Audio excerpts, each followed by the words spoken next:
Bien, amigos, tenemos el placer de contar con la presencia del profesor doctor Atilio Borón. Él es sociólogo, politólogo, profesor universitario, escritor argentino. Sin embargo, Fernando Peña, que nos acompaña y nos va a ayudar a conversar con el profesor Borón, dice que él es más que argentino. Es un ciudadano del mundo y de América que nos puede ayudar mucho a entender algunas cosas, ¿verdad? Ha sido dirigente académico, por ejemplo, de clase, Sí, años, ¿no? Así es que bienvenido, doctor, gracias por estar aquí. Y quisiéramos, Fernando, ¿quién es el doctor Borón? Atilio Borón, muy brevemente, no le gusta primero que le hagan la biografía. Sí, pero tenemos que hacer. Pero hay incluso un texto de él que es de hecho autobiográfico, compartido también con otra persona intelectual también, donde habla de su historia. Yo podría decir que de Atilio he conocido un internacionalista, amigo de Fidel, un hombre claro en sus posiciones, con un dominio geopolítico de lo que pasa en el planeta excelente, incluso de manera muy particular, no solo un hombre de izquierda, sino un marxista de mucha tradición, un investigador conocido, que estudió en Harvard. O sea, no estamos hablando precisamente para eso que algunos venden como algo imposible y que probablemente no descubre los que piensan así lo que pasa con las universidades norteamericanas. Profesor, en su Argentina, ¿usted se desempeñó y se ha desempeñado más en lo académico o en la actividad política? No, en lo académico, doctor. En lo académico, Yo siempre. he sido vicerrector de la Universidad de Buenos Aires, por ejemplo, en un momento muy difícil en la época de Menem, que la política de neoliberalismo muy fuerte, teniendo que enfrentar un ataque al financiamiento de las universidades públicas muy fuerte. Y luego, digamos, en el mundo académico, fui durante 9 años secretario ejecutivo del Consejo Latinoamericano de Ciencias Sociales. ¿Y cuál es la razón por la que usted va a Harvard?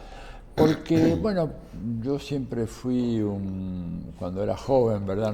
Sí. Nunca fui como ahora, de joven, yo tenía interés en estudiar y ser... Yo era sociólogo, estudié en la Universidad Católica, me recibí ahí, luego hice estudios de máster, de magistratura, ahí en Flaxo, en Santiago de Chile.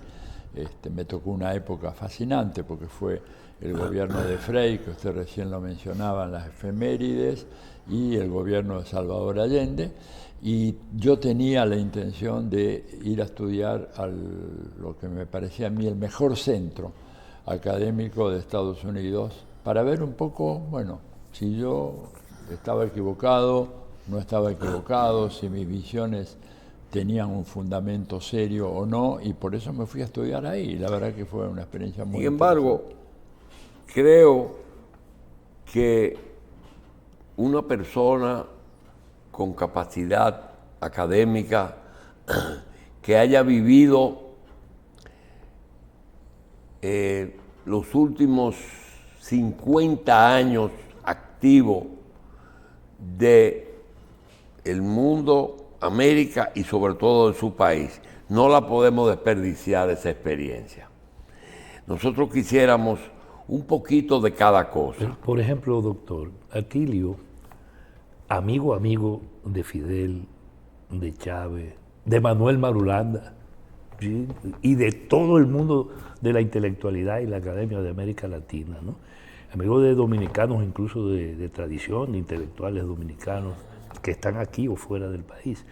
Es una persona que yo pienso, justo en este programa, es importante sacarle el jugo. Seguro. Respecto de lo que es el momento actual, no solo de América Latina, sino de lo que va a pasar con los cambios políticos y con el proceso difícil de reestructuración capitalista que además impacta muy seriamente República Dominicana y Haití y todo el Caribe, ¿no? Profesor, mi memoria histórica me da de Perón del primer gobierno de Perón en adelante. ¿Qué es lo menos malo que le ha ocurrido a Argentina a partir de los años 50? Mire, No le voy a pedir que me diga el mejor gobierno, porque eso no existe, pero lo menos malo. Mire, a ver, tuvimos algunos gobiernos que enfrentaron problemas muy difíciles, ¿no es cierto? Y de alguna manera trataron de resolverlos dentro de un marco democrático abierto. Creo que hay que reconocer a Alfonsín la tarea enorme de reencauzar la política argentina en los marcos de la democracia. Pero Raúl Alfonsín se fue hasta antes de tiempo, Bueno, se fue 3 meses antes. Pero que si le arman una gran poblada, digamos, y saqueos y todo lo demás, y hiperinflación. ¿A quién lo sustituyó, profesor?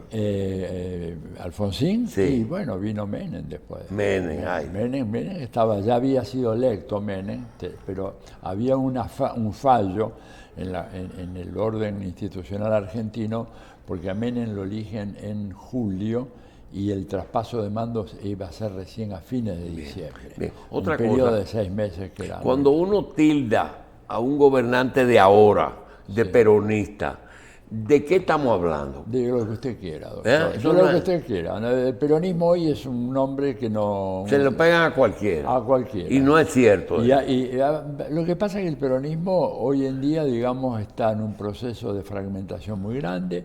Tiene usted peronistas mileístas, aunque no lo digan así, pero lo son. Tiene usted peronistas que están en una posición, ¿verdad?, de un poco más Y la progresista. Kirchner era peronista. ¿Quién? La Kirchner. Sí, ella era peronista, obviamente. Y ese que vino un día aquí nos contó y nos dice que hasta el propio Perón en sus regresos no era peronista 100%. ¿Eso es cierto? Sí, porque Perón era un hombre que seguía otro pensando. Perón era, aparte de un gran político, era una persona con un calibre intelectual muy grande y él permanentemente revisaba sus concepciones, las actualizaba, ¿no es cierto? Pero hoy el peronismo es un enorme archipiélago en donde usted toma uno de acá y es de extrema derecha, otro de izquierda, otro de centro. Está Cristina Kirchner como la figura que está tratando de unificar ese campo, pero muy difícil, ¿no? Como espectador, no como participante, en los movimientos de izquierda de Uruguay y de Argentina, inclusive los más extremos. Sí. ¿Qué pasó que se quedaron frisados? ¿A qué se refiere a los tupamaros? Bueno, que no tomaron el poder ninguno de los dos. Bueno. Algunos de ellos fueron electos posteriormente, sobre todo en Uruguay. En Uruguay. Bueno, es que yo creo que la estrategia, digamos, de la guerrilla argentina, de la guerrilla Montoneros o la guerrilla trotskista, era una estrategia que no se compadecía con la realidad del país. Nunca iban a tomar el gobierno. Y fracasaron ahí, fracasaron en Uruguay. En Uruguay se reconstituyeron después, el Pepe Mujica fue una figura importante en esa tarea, y después llegan al gobierno. Sí. Pero en Argentina eso no se produjo. Yo tengo una cosa más antes de Fernando. Profesor, siempre me ha mortificado uno de los pocos países autosuficientes, carne y granos, suficiente para consumo y para exportar. Y hablan mucho de crisis económica. ¿En dónde está el problema? Bueno, el problema está fundamentalmente en que es un país que tiene todas esas potencialidades, pero en donde tiene usted el eje fundamental del crecimiento económico de la Argentina, que es una economía semi-industrializada, lo cual es importante. O sea, en donde tiene usted, por ejemplo, fábricas públicas, empresas públicas que crean satélites artificiales. Energía atómica. Energía atómica con una tecnología propia, pero esa economía depende fundamentalmente del ingreso de dólares que pueden producir los sectores exportadores tradicionales. Y esos sectores no están dispuestos a entregar los dólares al gobierno, ¿verdad?, para que el gobierno a su vez permita que los industriales, los sectores que fabrican satélites y cualquier otro producto manufacturado puedan adquirir los bienes que necesitan, los insumos en el exterior. Entonces, Y no ha podido exportar lo suficiente. y no, exportan mucho, pero se quedan con las ganancias. Hay un Estado débil que no toma esas ganancias y las invierte en la economía. Una de las cosas que se ha estado discutiendo incluso en estos días, en esta semana, de congreso de los sociólogos y cientistas sociales de América Latina que se celebró en la universidad hasta el día de ayer. Una de las cosas que se discute es exactamente lo que está pasando en América Latina hoy, incluso viendo países tan grandes como Argentina, Perú, Brasil, Venezuela, Colombia, esos 5 de manera particular, y Bolivia en el centro por la importancia desde el punto de vista del extractivismo, del litio, de la minería. Tras lo que pasó en los Estados Unidos, efectivamente, con la voluntad política que expresa Trump para hacer de los Estados Unidos lo que él entiende era y ya no es, ¿qué va a pasar en América Latina en relación a ese tema? Bueno, América Latina está en este momento atravesando, digamos, un mar bastante turbulento, ¿no es cierto?, tormentoso. ¿Por qué? Porque Estados Unidos está en un proceso de debilitamiento de su poderío relativo en el campo internacional. Esto ya es un diagnóstico que hacen los tanques de pensamiento más importantes dentro de Estados Unidos, por ejemplo la corporación RAND, que es un enorme complejo de intelectuales y de científicos. Digo, para que nos ubiquemos, la corporación RAND tiene 1.800 funcionarios, de los cuales el 95% son académicos de primer nivel. Y ellos elaboran... Entonces ya no hay unipolaridad. No, se acabó eso. La unipolaridad se acabó. La unipolaridad ya es cuestión del pasado, y entonces, pero en ese contexto en donde Estados Unidos tiene que enfrentar a su declinante poderío internacional, América Latina aparece como una pieza cada vez más importante en el tablero. Por eso, fíjense que ellos permanentemente lo que vienen diciendo es: mantengamos a China fuera de América Latina, mantengamos a Rusia fuera de América Latina, mantengamos a Irán fuera de América Latina. El problema que hay es que China hoy es el primer socio comercial de casi todos los países de América Latina, con excepción de México. De 80.000 a 400.000 millones de dólares, ¿no? Sí, claro, la presencia de China es impresionante. Estados Unidos no quiere que China esté en América Latina, pero no te da ninguna solución. Estados Unidos te dice que, bueno, va a favorecer que haya gobiernos que tengan ideas neoliberales, de libre comercio, etcétera, pero no hace una inversión, para nada.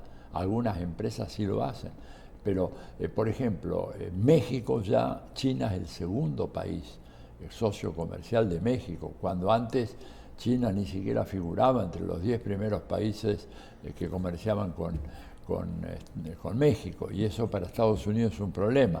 Entonces, la situación turbulenta es que tenemos, digamos, un continente, sigue siendo el continente más desigual del mundo, América Latina es el más desigual del mundo, en donde los ricos son más ricos. Por encima de África. Por encima de África, porque África tiene más pobres, pero no tiene los ricos, súper ricos que tiene América Latina, esa es la diferencia. O sea, no es que acá seamos más pobres que África, somos menos pobres que África, pero en África no tienes vos el conjunto de multimillonarios que hay en toda América Latina. La cantidad, por ejemplo, de latinoamericanos que están en la lista de las 500 más grandes fortunas que publica la revista Forbes es impresionante. Ahí prácticamente no hay ni un solo africano. O sea, este es un continente en donde los pobres, ¿verdad?, no son tan pobres como África, pero los ricos son inmensamente más ricos.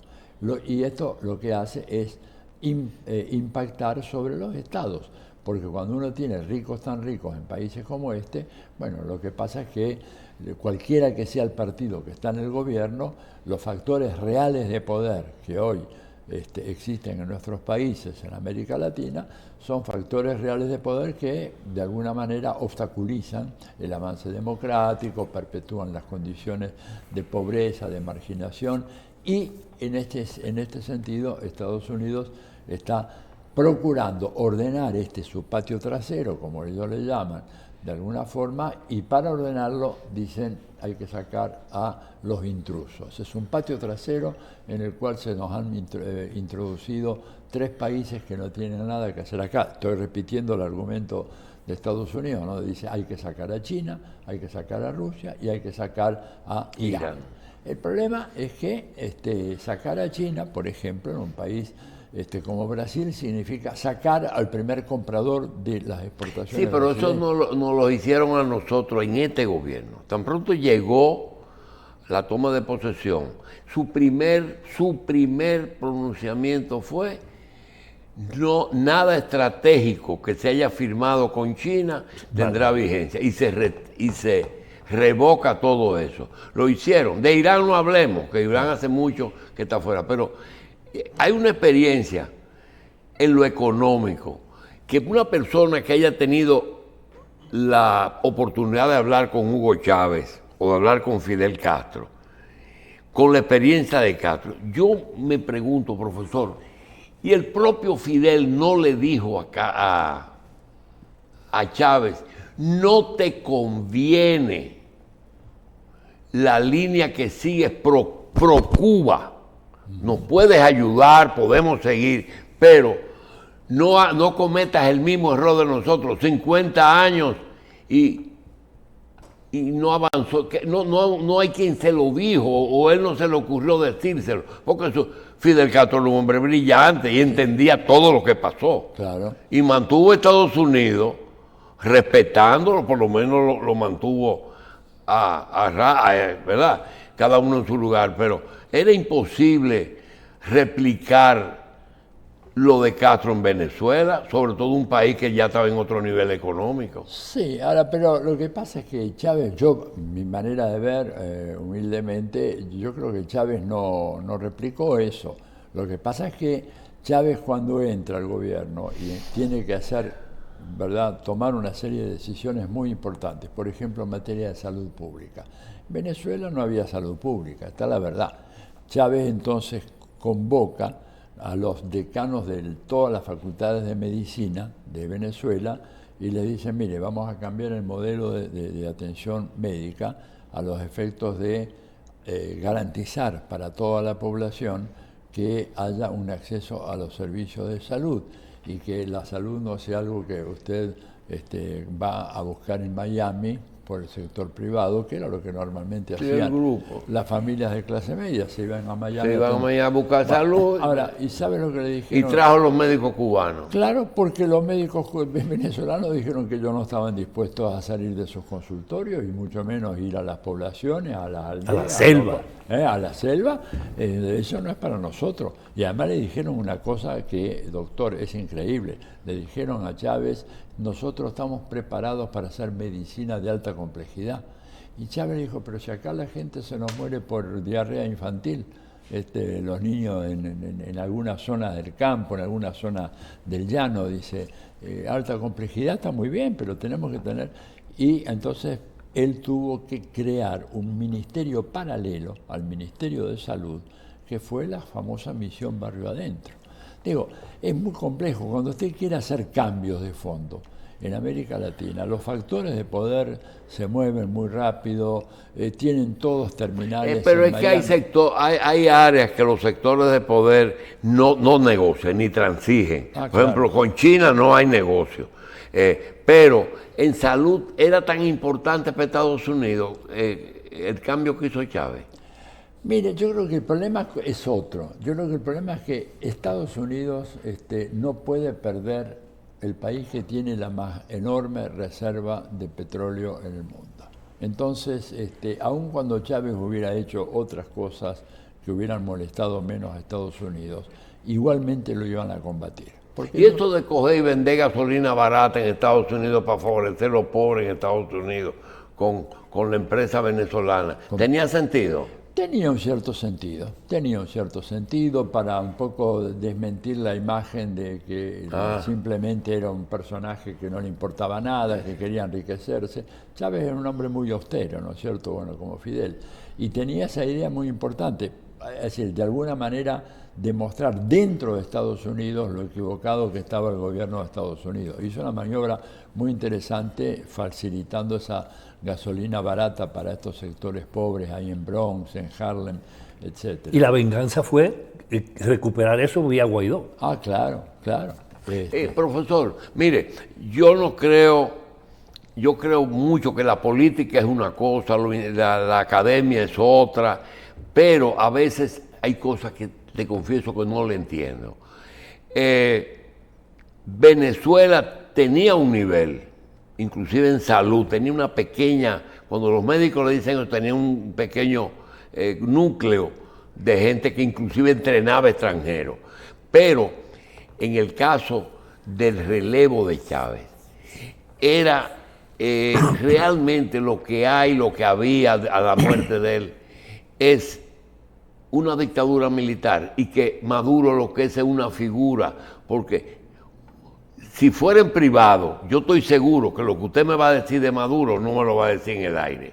Es decir, se merece, seguro, porque tenemos que decir, se merece Venezuela en este momento, después de tantos años, y no digo entregárselo a la oposición, porque dentro del sector usted sabe que tuvieron un vicepresidente, que no me explico por qué no le dieron, Rangel era. Rangel, José Vicente. José Vicente. No, hay mucha gente. Realmente, ¿qué pasó con la sucesión de Chávez, profesor? Bueno, Chávez eligió a una persona que era joven, que había adquirido una experiencia importante en la Cancillería, había sido ministro de Relaciones Exteriores de Chávez durante varios años, pero yo creo que para responder a su pregunta hay que encuadrar esto en el siguiente marco.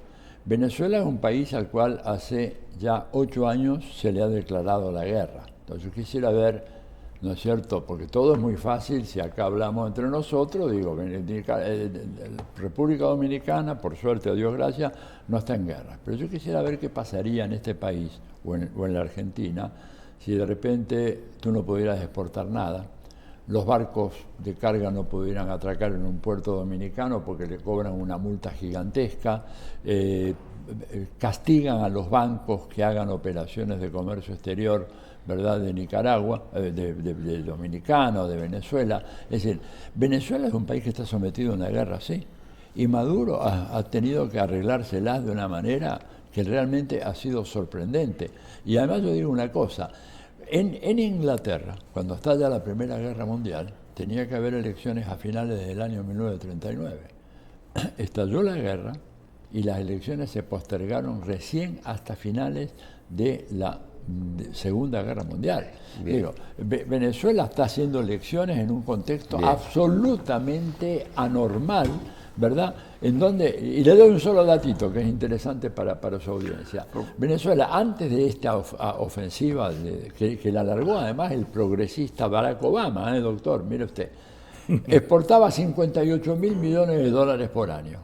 Cuando vienen todas las medidas, las sanciones en contra de Venezuela, a los 2 o 3 años exportaba 800 millones. O sea, de 58.000 a 800. Con lo cual no podía comprar nada. Nada de nada. Y han sorteado la crisis. Porque si usted va hoy a Venezuela, se encuentra un país que sí tiene dificultades, etcétera, pero lo que pasa es que hubo una palabra que produjo un efecto que fue confíjese. Y esa palabra produjo también la ausencia de muchos de los que exportaban, a ellos mismos. Sí, pero mire, hay otra cosa.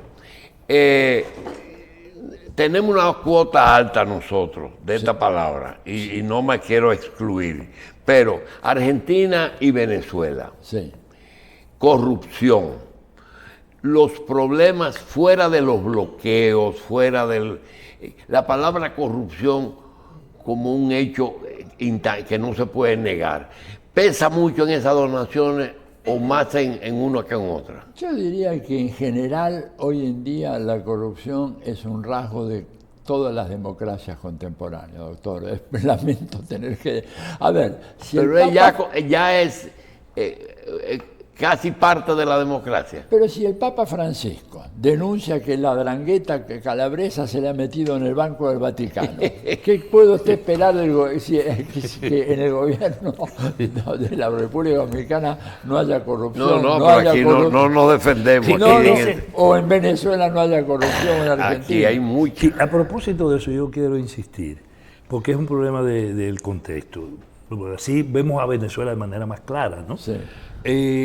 Por ejemplo, en función de lo que usted decía hace un momento, a propósito de políticas norteamericanas, de no unipolaridad, estos reajustes no imponen, y esa desigualdad, ese continente desigual y todos estos millonarios no imponen en las condiciones actuales un acrecentamiento, por ejemplo, de las políticas de alianza público-privada para destruir las capacidades del Estado. No es esa la solución que se busca. ¿Se apuntalará eso ahora?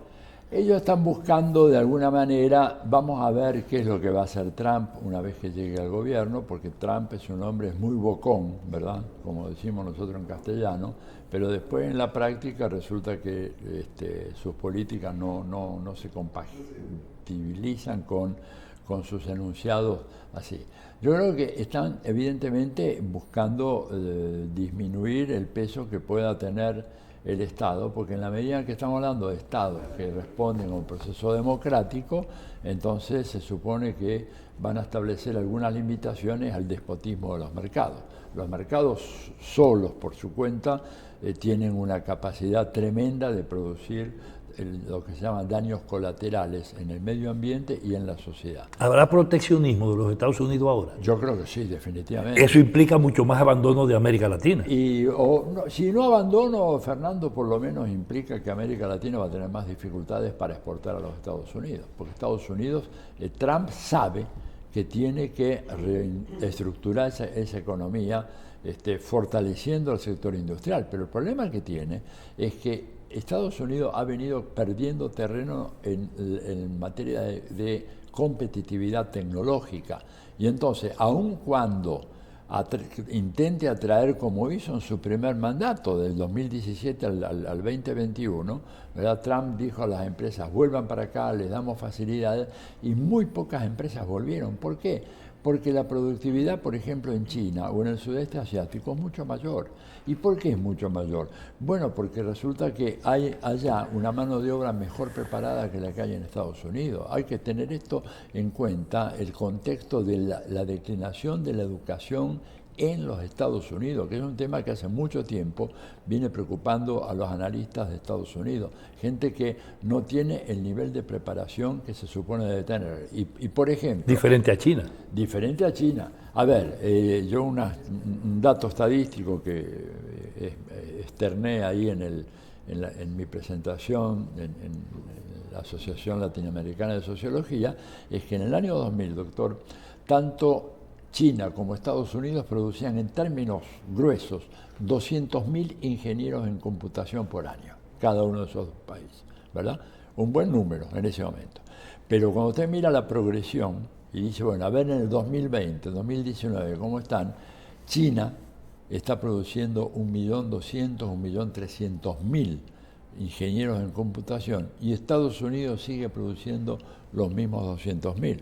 Es decir, que hay un componente tecnológico mucho mayor en este momento en China, y esto se traduce en más productividad de las empresas, y por lo tanto las empresas difícilmente van a volver a Estados Unidos a ir a un país en donde va a tener una mano de obra menos preparada, donde va a tener menos ingenieros para organizar la producción, y por eso... Entonces no puede detener Estados Unidos a China desde el punto de vista de la influencia en América Latina. No, de ninguna manera. Además hay una cosa, China es hoy, no solamente América Latina, China hoy es primer socio comercial o inversionista de casi 150 países. Esto es algo que nunca se había visto antes en la historia. Si usted va a África, la gran mayoría de los países africanos tienen a China como primer socio comercial. China es primer socio comercial de la mayoría de los países de Medio Oriente y es primer socio. Y si las cosas siguen así, ¿será China la que desarrolle África? No sé si la va a desarrollar. Porque los europeos lo único que hicieron fue explotarla. Y Estados Unidos nunca le hizo caso. Bueno, mira, hay una cosa muy interesante. África fue siempre coto de caza de los europeos, sí, ¿verdad? Ni siquiera de los estadounidenses. Y saquearon todo aquello. Y ahora viene China y te hace una supercarretera. Viene China, te hace el aeropuerto. Viene China, te hace un puerto muy grande. O como está haciendo, es decir, el más grande puerto de Sudamérica lo acaba de inaugurar China en Chancay, en Perú. Ok, pero Leopoldo I se llevaba las cosas y no dejaba nada. Los chinos hacen las cosas. Y dejan las cosas. Ahora, lo cobran los chinos. Y los chinos quieren, a ver, estamos hablando del país, los chinos fueron los que inventaron el comercio internacional, hace más de 1000 años. O sea, no te regalan nada, no van a regalar nada a Dominicana, pero te van a dejar. Te van a dejar un superpuerto y te van a decir, bueno, ¿qué tienes tú? Níquel, bueno, te compro el níquel. Te lo compran, o sea, no es que lo roban, no es que el otro se llevó todo y no dejó Los otros nada. llevaron todo. Esto te los compran, ¿no es cierto? Y te dan facilidades inclusive. Y locuras, por ejemplo, en el caso, doctor, aquí lo hemos discutido en esta mesa, de Dominicana. Los chinos, antes incluso de haber tenido relaciones así un poco sólidas como están ahora, ofrecieron, antes de existir Punta Catalina, ofrecieron y tuvieron garantía soberana en un proyecto para instalar una planta igual que Punta Catalina en Montecristi. Y eso se paró hasta el día de hoy y eso todavía está vigente. Sin embargo, aquí nos metimos en el tollo de Odebrecht y el lío y la corrupción de Punta Catalina y no hemos resuelto todavía el problema eléctrico. Y hay una posibilidad enorme, sin embargo, un condicionamiento político te lo impide. Claro, Estados Unidos, bueno, escúchame, el condicionamiento político lo sufre República Dominicana, lo sufre Brasil también. Te digo para que ustedes no piensen que República Dominicana tiene una debilidad mayor que los otros países. Yo personalmente veo cuando Brasil, ¿no es cierto?, excluye la posibilidad de que Venezuela se incorpore a los BRICS, que es una decisión suicida para Brasil, ¿verdad? Y esto es ¿por qué? Porque Estados Unidos le impuso condiciones, y ya se sabe el nombre de la persona, Jake Sullivan, el número 2 del Departamento de Estado para América Latina, que lo cita a Celso Amorín, se lo lleva allá a la Casa Blanca, hablan y le dicen nada con Venezuela. Pero yo supongo que usted está enterado de algo que a veces nos preguntamos, dice, ¿tiene solución el problema económico de un país que es media isla y que lo comparte con algo que es todavía más atrasado que los países de los que originaron, las tribus que originaron ese país, que es Haití? Sin embargo, los chinos tenían las dos soluciones. Aprovechar la situación geográfica de República Dominicana y explotarla. ¿Por qué? Porque cuando descubrieron esto, sin quererlo, con lo primero que chocó el almirante fue con nosotros, claro, porque estamos en una posición privilegiada. En el centro y con respecto a Haití, no se escribió nada, pero se habló de desarrollar Haití en Haití, claro, o por lo menos en la frontera, y eso fue lo que encontró oposición de todas partes. Eso de hablar de estrategia, mire profesor, un ferrocarril de Puerto Príncipe a Punta Cana, atravesaba la isla completa. Esto se desestimó con la toma de posesión de un gobierno nuevo. Eso, bueno, yo personalmente creo que es un error eso, y además yo creo que hay que tener en cuenta una cosa, ¿no es cierto? La situación de Haití, hubo varios informes muy interesantes en la conferencia. La situación de Haití es una situación que yo creo que ha sido artificialmente creada, porque no podemos olvidarnos que es un país que prácticamente ha estado gobernado directa o indirectamente por Estados Unidos desde el año 1915 en adelante. O sea, hay un siglo ahí en todo esto. Y Haití no ha logrado desarrollarse, bueno, y eso creo que obedece en buena medida justamente a que para los Estados Unidos y esas bandas armadas tienen un papel importante. Sí, pero yo le quiero... Si no pasamos, no importa. Yo quiero decirle algo al profesor y después, mire, posiblemente los días que usted se pase de visita, va a encontrar un sector o que fue de izquierda o que es de izquierda o que de buena fe han tratado de hacer algo. Pero usted sabe cómo piensan con respecto a Haití, para que usted sepa y se lleve esta idea. No habrá ninguna solución de los dos países. Mire los 9 puntos que la izquierda sostiene y que hacen imposible avanzar. En uno de sus medios dice las nueve falacias de las cuales le van a hablar a usted en uno de esos encuentros. Mire, primera falacia, el pueblo haitiano es culpable de su desgracia. Segunda, Haití invadió República Dominicana y ocupó militarmente la isla de 1822 a 1844. Otra falacia. Tercera, República Dominicana está siendo nuevo invadida por Haití, la invasión pacífica. La amenaza fundamental contra la soberanía dominicana es Haití. La inmigración haitiana es una carga insoportable para el país. La mano de obra haitiana desplaza a la dominicana. Y tres más que dicen que son falsas las estadísticas de entidades de aquí y del exterior que dicen que los migrantes haitianos son más de 3 millones y que nos desbordan. Octavo, hay que sacarlo como sea. Y noveno, bandas armadas han sembrado el caos en Haití y la única forma de erradicarla es con otra intervención militar a cargo de la comunidad internacional. Usted puede discutir eso, pero señalarlo de falacia, yo creo como que o tenemos que revisar el idioma o tenemos que revisar la situación. Y eso es con lo que nosotros y usted va a oír aquí y se lo van a repetir. Pero, ¿y eso lo dice personas o fuerzas políticas? Eso lo dice un sector de izquierda que tiene un medio de comunicación y que el 90%, es más, excepto 2 o 3 profesionales de la medicina, no comparten eso. Sí. Yo creo esas 9 cosas que usted me dijo, la gente que ha estado estudiando el tema de Haití y del Caribe, el Gran Caribe, etcétera, son cuestiones absolutamente rebatibles, no tienen ningún fundamento. No tienen ningún fundamento. Sí, pero cuando le trayan eso delante no hay nada que hablar. Hay una cosa, doctor. Creo que el tema haitiano, enfocarlo así en este país, no permite ver con claridad algunas cosas, porque se queda como si fuera una cuestión puramente ideológica, y de eso no se trata. Yo prefiero ese tema colocarlo en lo que es la lógica de lo que estamos hablando y de lo que pasa en los Estados Unidos. Por ejemplo, ¿cómo utilizan los Estados Unidos a Haití para manejar el problema que tienen en el Caribe? ¿Qué aprovechamiento hacen de eso? Y para manejar la ubicación de privilegio que tiene República Dominicana y Haití en el contexto del Caribe, tan cercana como está de Puerto Rico y tan próxima como está de Cuba, en el marco de una nación que, por ejemplo, cuando yo decía lo de ahorita de la planta que propusieron construir los chinos, eso estaba en el puerto de Manzanillo, que es justamente el puerto de agua más profunda de todo el Caribe y frente a la costa este de los Estados Unidos. ¿Cuál es el interés de los Estados Unidos?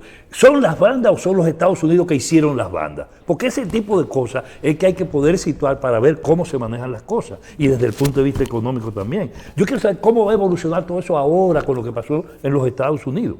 Mira, yo creo que vamos a ver qué atención le da Trump al tema haitiano, ¿no es cierto? Es medio difícil de saber. Pero claramente Estados Unidos se ha beneficiado con tener a Haití en manos de estas bandas.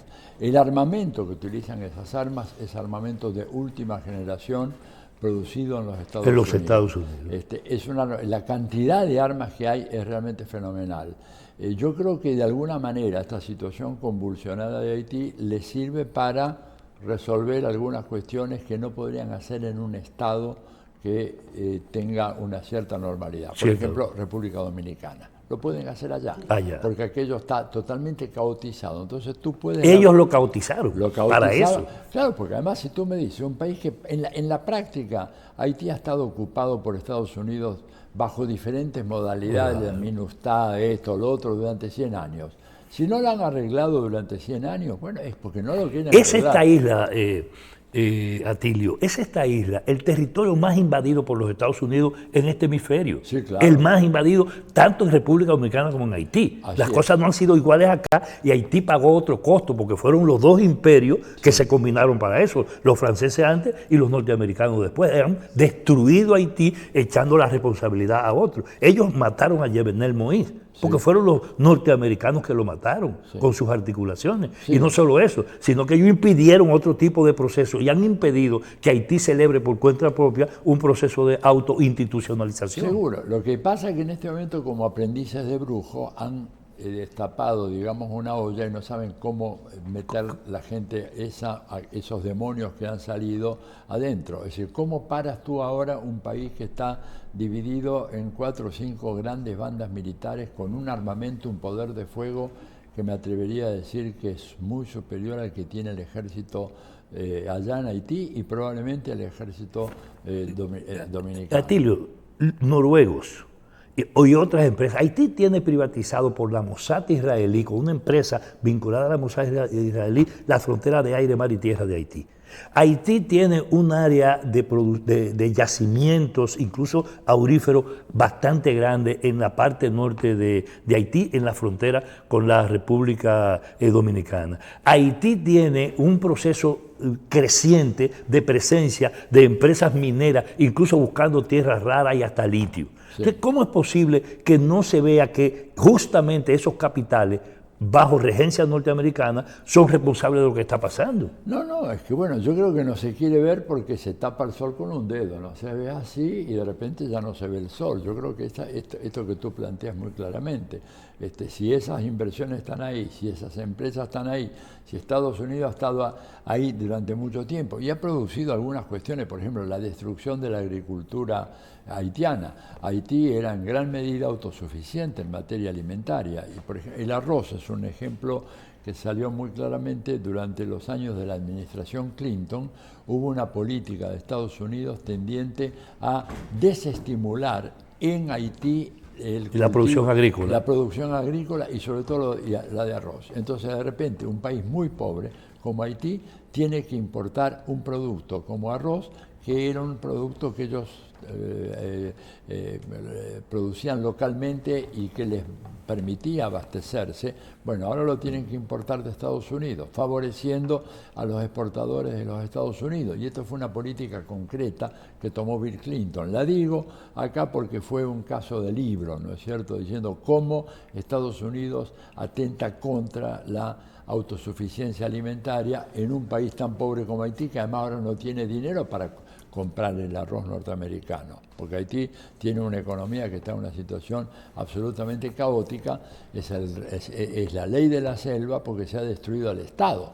Digamos, al mismo tiempo, ¿no te parece que hay una suerte de entretenimiento en el manejo de la información pública de lo que pasa en el continente? Porque Haití no es una centralidad por el interés norteamericano, tiene un interés geopolítico y geoestratégico especial por su ubicación, pero República Dominicana ha jugado ese papel, incluso tiene acuerdos, tiene convenios, tiene memorándum firmado con los Estados Unidos que le permiten usar hasta nuestro propio territorio, tanto al sur como al norte. ¿No te parece que ese problema que está planteado de alguna manera es una entretención mientras pasan cosas como las que han ocurrido y que lo han obligado a cambiar su política en Venezuela, o lo que está pasando hacia el sur con los gobiernos progresistas o con la imposibilidad de ellos imponer su propia lógica? Mira, yo creo que sí, es un problema. Estados Unidos se ha metido ahí y realmente no sabe un poco cómo resolver el problema, o podríamos decir, no quiere resolver el problema porque algunos observadores dicen que si Estados Unidos se pone firme, el tema de las bandas los puede desmantelar. Pero bueno, acá hay una articulación internacional. La gente que mató al presidente era una banda de sicarios colombianos traída por los Estados Unidos. Esta es la verdad, no lo mataron los haitianos, se sabe. Además, creo que algunos de ellos están presos. El tema es que Estados Unidos, en esta parte del mundo tan importante para ellos, ¿verdad? Porque no por casualidad se dice que en la zona, en la cuenca del Gran Caribe, hay aproximadamente 40 bases militares, navales o aeronavales, etcétera, de Estados Unidos en esta parte del mundo. ¿Y cuántos agentes del millón de agentes de ANSI? Bueno, sí. Mire, profesor, no es verdad que nosotros vamos a tener al profesor Atilio Borón aquí y no vamos a dejar o una esperanza o una desesperanza. La generación nuestra, suya y mía, quizás Fernando lo vea, nosotros, tendría la oportunidad de ver algo diferente en un momento en que a veces la solución de las grandes naciones son, bueno, quédate con tu backyard, quédate con tu patio trasero y déjame Europa y déjame China y déjame tranquilo, pero a Estados Unidos quédate con América. Y esa es una posibilidad. La otra es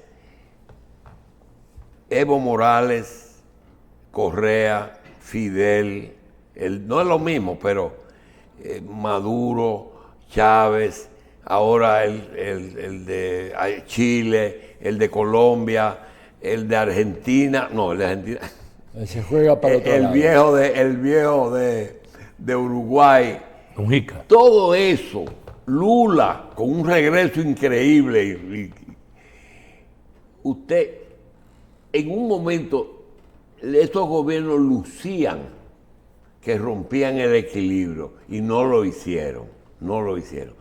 ¿Hay alguna esperanza, no de que se resuelva todo, de que esta América mejore? Sí, absolutamente. ¿Y en manos de quién está? Mire, no sabemos, la verdad. Hoy en día, yo creo que en la medida en que haya un mejoramiento de las instituciones democráticas, que no solamente pasa por las instituciones políticas. ¿Y fallaron esas instituciones? Sí, claro. Han fallado porque realmente han desoído los reclamos populares y los intereses populares. Y no era que es necesario, tenían necesidad de convivir, porque mira lo que le pasó a Chávez por no ceder un poquito. Pero es que no era ceder un poquito, tenía que ceder mucho. Era entregarse. Que Venezuela fuera una colonia y Chávez era un hombre honesto. Y Nicaragua, ¿no? Bueno, pero entonces estos países, ¿qué le vamos a hacer? Es decir, que se conviertan en colonia de los Estados Unidos, no sé, realmente me parece que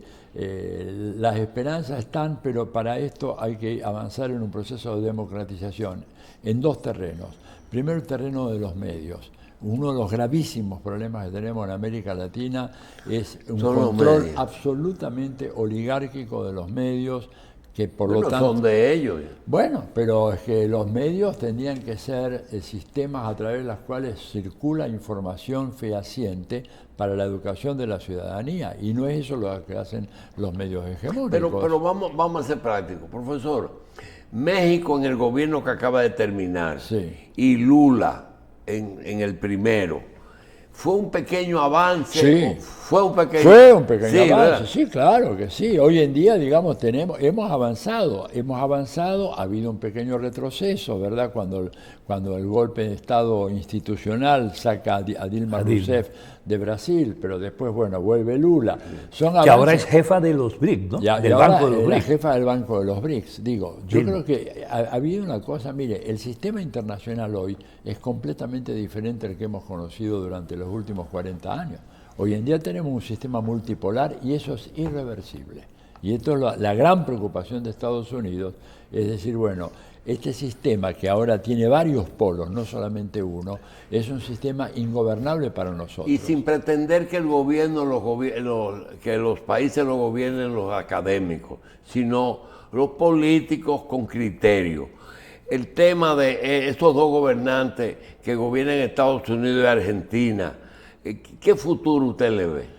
Yo, mire, para el caso de la Argentina, lo que está produciendo Milei es una debacle económica sin precedentes. Y se va a ver, ¿verdad? Sí, claro. Bueno, cuando usted tiene de repente un aumento de la población que están bajo la línea de la pobreza, que ya llega... Y es verdad que los argentinos cayeron debajo de... Hay gente pobre en Argentina. Sí, por supuesto que sí. Habiendo comida, hay pobres. Bueno, porque hay una distribución del ingreso extraordinariamente desigual y por lo tanto tenés la pobreza. Bueno. Pero, doctor, si hay pobres en Estados Unidos, si Estados Unidos tiene 15% de pobreza, que es un dato endémico de los últimos 50 años, ¿cómo no va a haber pobres en Argentina, en República Dominicana? Digamos, lo que pasa es que el capitalismo del libre mercado es una fábrica interminable, incesante de creación de pobreza. Bien. Esta es la verdad.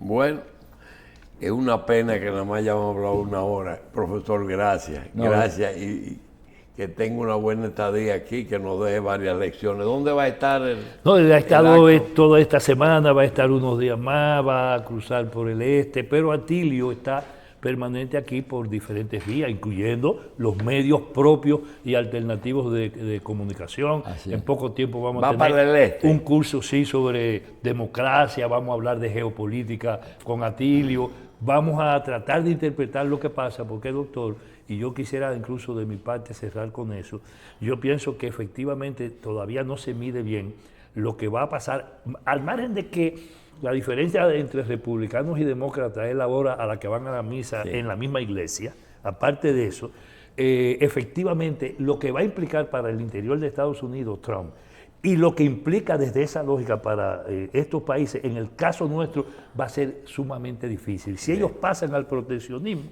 aquí el apuntalamiento, por ejemplo, de las alianzas público-privadas, de la privatización más completa de todos los servicios y del crecimiento de la desigualdad, va a ser un problema que no verá 4 años. Profesor, si va al este, le quiero hacer una recomendación. Va a haber 2 polos. Una ciudad que es autosuficiente y que una empresa tiene trabajando a todo el mundo, y un polo turístico que es República de Punta Cana. Así que cuando lo vean no piense que el resto está igual. No. Buen viaje. Le agradezco, muy amable. Gracias. Gracias. Profesor Atilio Borón, sociólogo, politólogo, profesor, escritor argentino y amigo de República Dominicana.